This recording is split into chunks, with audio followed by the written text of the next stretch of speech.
Olá, pessoal.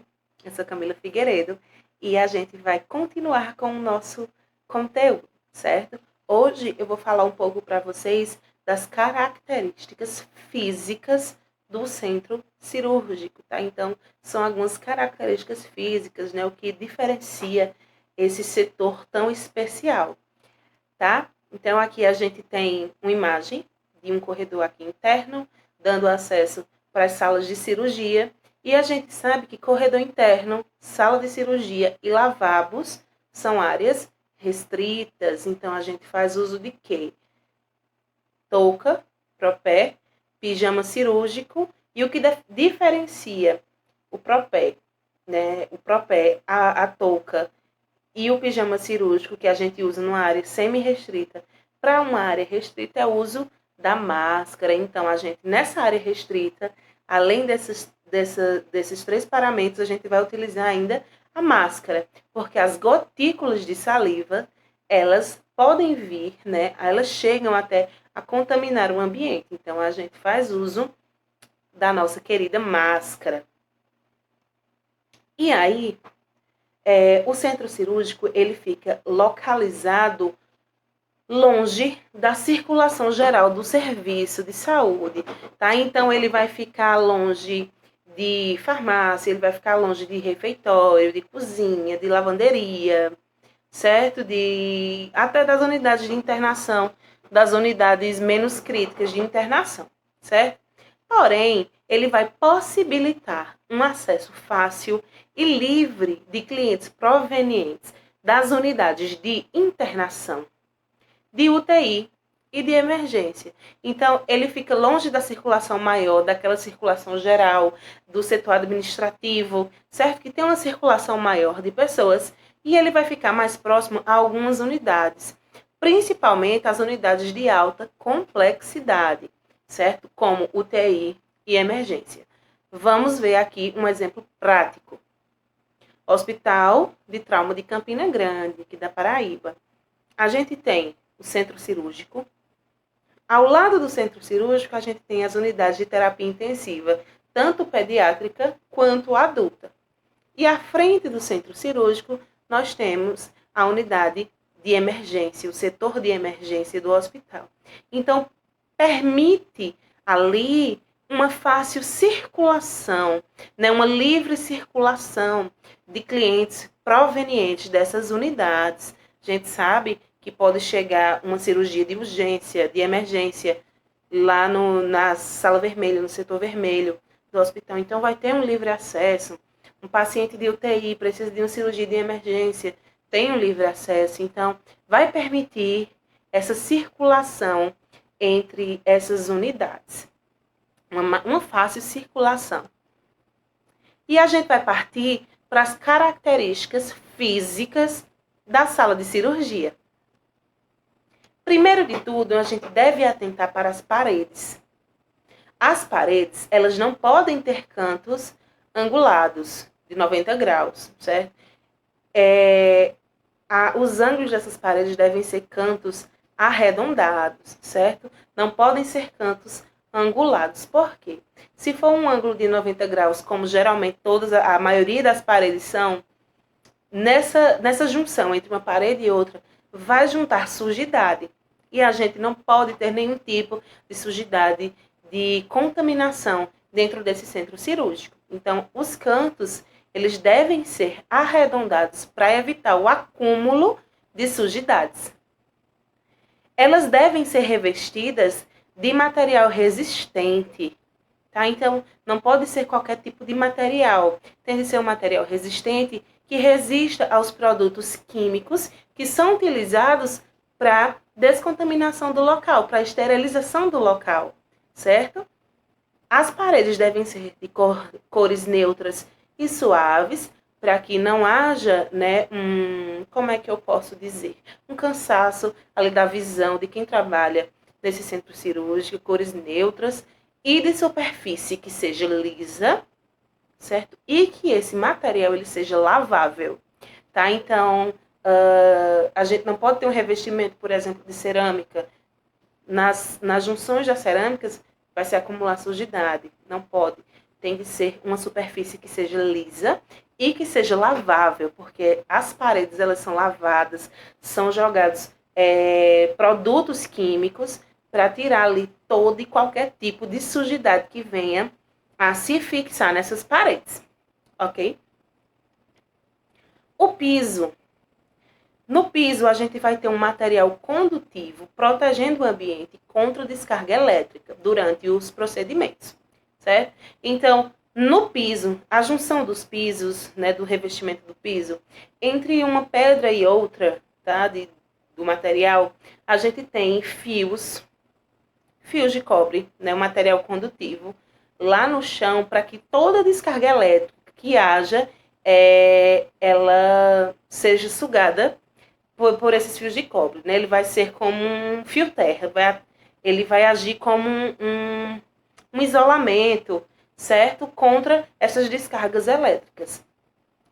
O piso ele deve ser também de material resistente ao uso de água e soluções desinfetantes, né? Porque além das paredes, o piso ele tem de ser lavado. No piso, principalmente, a gente vai ter o acúmulo de sujidade. Então, esse piso ele deve ser bastante resistente, além de ter o material condutivo protegendo esse ambiente contra descargas elétricas que possam vir a acontecer.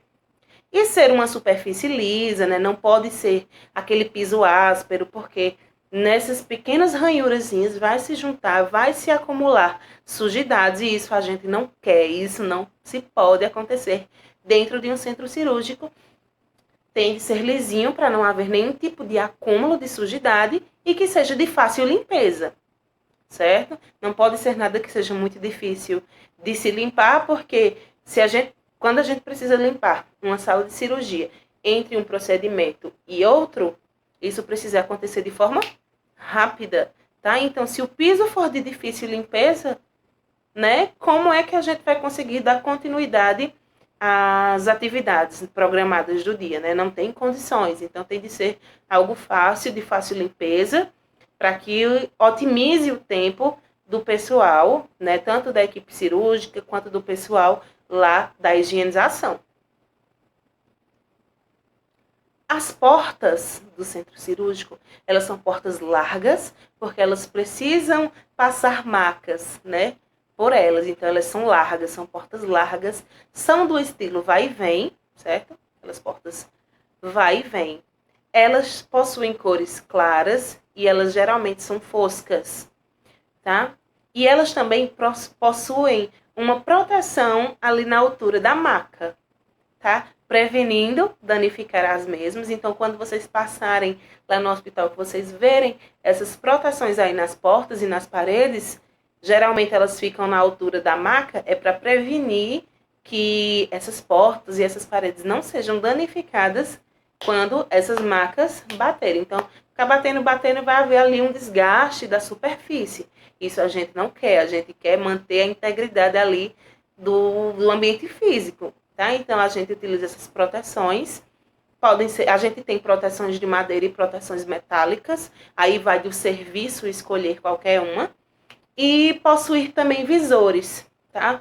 Visores nas portas para facilitar a visualização da sala de cirurgia, né? De quem está fora, visualizar o que está acontecendo dentro e vice-versa, tá? Ter uma comunicação visual, podemos dizer, entre a sala de cirurgia e a parte externa, certo? As janelas, elas geralmente se localizam próximo ao teto, elas são bem altas, certo? Elas não são tão baixas, elas são altas quando existem janelas, na sala de cirurgia. Elas devem ser providas de vidro fosco e devem possuir telas, tá? Então, além do vidro ser fosco, elas devem ser teladas, haver telas pelo lado externo, para evitar ali qualquer tipo de sujidade, de insetos, de mosquitos que passem, tá? Então, elas são teladas, até a poeira mesmo, ela se fixa na tela, ela não chega até o vidro, ela vai ficar lá na tela. E essas janelas, geralmente, elas são vedadas, não são nem mantidas fechadas mais, elas não possuem mais aquelas válvulas de abrir e fechar. Não, elas realmente são vedadas. São vedadas, a gente não consegue abrir, não consegue ter comunicação com a parte externa. A iluminação da sala de cirurgia, ela é artificial. Quando se tem janelas, a gente tem ali a iluminação natural, porém, mesmo assim, a gente utiliza a iluminação artificial com lâmpadas fluorescentes geral no teto, tá? Então, lá no teto da sala de cirurgia da gente vão haver lâmpadas fluorescentes. E além dessa iluminação artificial no teto, a gente vai ter um foco central. Eu acho que minha imagem está na frente da imagem que eu coloquei aqui para vocês, tá? Mas é um foco central, vai ficar lá situado em cima da mesa cirúrgica, e esse foco ele vai ser manuseado pelo cirurgião, tá? Então esse foco ele vai possuir manoplas, certo? Essas manoplas elas são estéreis, elas ficam lá na mesa do material, na mesa de maio, lá bem bonitinho, estéreo, para que o cirurgião ele venha, encaixe no foco e consiga manusear o foco durante o procedimento cirúrgico. Porque imagina, se não existissem essas manoplas, se as manoplas não fossem estéreis, como é que o cirurgião estava lá, fazendo seu procedimento cirúrgico, e no meio da cirurgia ele iria manusear o foco? Não tem como, ele ia se contaminar. Como é que ele ia pedir, por exemplo, para o circulante de sala, o técnico de enfermagem, ir lá e regular esse foco? Ele ia encostar na mesa, ele ia contaminar o campo cirúrgico. Então, por isso que o foco, existem as manoplas, que são dispositivos que encaixam-se nos focos para que consiga se manusear o foco e iluminar ali o campo de acordo com o que o cirurgião queira, ok? E a gente tem também um foco auxiliar, certo? Esse foco auxiliar, ele pode ser móvel e geralmente ele fica guardadinho numa sala anexa, na sala de guarda de materiais, porque se esse foco central que fica fixado no teto queimar, né, ou apresentar mau funcionamento durante a cirurgia, a gente vai pegar esse foco auxiliar e vai trazer para a nossa sala de cirurgia, certo? E os objetivos do foco são de oferecer luz semelhante à natural, não alterar a coloração da pele e mucosa do nosso cliente. Então, imagina se essas luzes do foco alterassem a coloração da pele e da mucosa do cliente. Seria terrível, principalmente para o cirurgião. Fornecer iluminação adequada ao campo cirúrgico, sem projeção de sombras e emissão de reflexos. Então, essa luz ela não vai ficar refletindo, tá? Não vai projetar nenhum tipo de sombra. E ele vai justamente posicionar o foco com iluminação para dentro e para cima, tá? Para que não haja realmente nenhum tipo de sombra lá no campo visual operatório do cirurgião. E produzir o mínimo de calor possível no campo operatório, porque imagina só, o cirurgião, seu auxiliar, o instrumentador, eles vão estar com pijama cirúrgico, vão estar de propé, de touca, de máscara, com capote cirúrgico estéreo, luvas estéreis e imagina uma luz esquentando ali aquela região. Então, seria insuportável. Então, elas têm de produzir o mínimo de calor possível. Ó, falei das manoplas, tá? Aqui estão as manoplas. São dispositivos esterilizáveis que são rosqueados na parte central do foco e são manipulados apenas pelo cirurgião e pelo seu assistente ou seu assistente. Então, é essa partezinha azulzinha que vocês estão vendo encaixadas no foco, então elas encaixam, são rosqueadas, a gente encaixa e eles vão manusear, certo? Essa luz, ela não vai projetar nenhum tipo de sombra, ela não vai alterar a coloração da pele, das mucosas. E essas roupas que a gente vê, geralmente, a gente fica se perguntando, é porque eles utilizam azul e verde na sala de cirurgia. Gente, isso está explicado, né? Isso tudo é explicado pela colorimetria. A gente tem uma roda, um círculo cromático, que a gente vai ter todas as nossas cores. E nesse círculo, a gente tem as cores que são opostas. Tipo, uma cor anula a outra, certo? Então, vamos dar um exemplo. O amarelo, o roxo neutraliza o amarelo, certo? E o azul e o verde, eles são próximos. E o laranja e o vermelho também. Então, quando se utiliza o azul e o verde na sala de cirurgia, é para neutralizar a visão do cirurgião. O cirurgião vai passar horas olhando para uma cavidade, então ele só vai ver ali tons de vermelho, né, que pode puxar para o rosa e para o laranja. E aí a visão dele, o cérebro dele precisa neutralizar aquela intensidade de cores. Por isso utiliza-se o verde e o azul, porque são cores opostas, tá? Ó, o verde é oposto ao vermelho e o azul é oposto ao alaranjado. Então, são cores ali que estão quase que interligadas. Por isso se utiliza tanto para neutralizar a visão e esse cirurgião não fique com a visão cansada, nem o cérebro dele chega até a... Ele tem uma síncope ali, porque vai passar muito tempo. Quando ele levantar, pode ser que ele tenha aquele escurecimento, né, da visão e possa até desmaiar. E a ventilação, tá? É uma ventilação artificial, a gente não tem nenhum tipo de ventilação natural no nosso centro cirúrgico, somente através do ar-condicionado, porque o ar-condicionado, ele tem como característica promover a renovação constante daquele ar, tá? Então, no ambiente, a gente tem as sujidades que são carregadas pelo ar ambiente, e ali no ar-condicionado vai estar fazendo a renovação desse ar, tá? Também precisa ser feita manutenção desses ar-condicionados, sempre estar trocando o filtro, para a gente não estar jogando ar sujo nesse ambiente que é estéril. Manter a temperatura em torno de 20 a 25 graus Celsius, tá? Mas geralmente ela fica ali em torno dos 20. Tá? Principalmente aqui onde a gente reside, que é bastante quente, ele fica ali em torno dos 20 graus Celsius.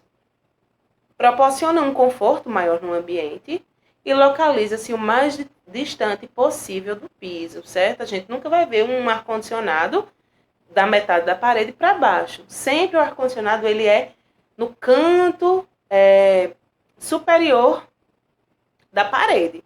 Por quê, gente?